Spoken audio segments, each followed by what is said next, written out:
Inireklamo ng pamumulestya sa kanyang batang estudyante ang isang lalaking guro sa Olongapo City. Nakatutok si Tina Panganiban Perez. Takot nang pumasok sa paaralan ng 11 taong gulang na si Mark. Hindi niya tunay na pangalan dahil sa sinapit umano niya sa kanyang lalaking guro sa Olongapo City. Umiiyak na ikunento ng bata na pinapunta siya ng 23 anyos na gurong si Korsky San Jose sa ilalim ng hagdan sa paaralan at tinanong tungkol sa maselang bahagi ng kanyang katawan.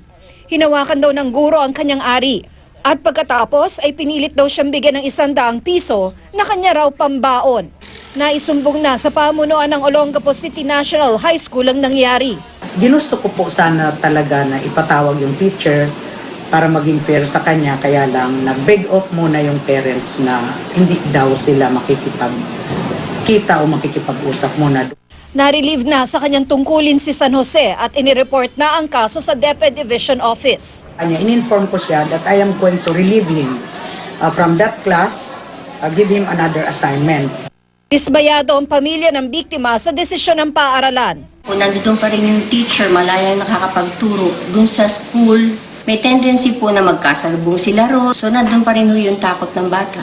Tumangging humarap sa kamera si San Jose pero itinanggi niya ang paratang.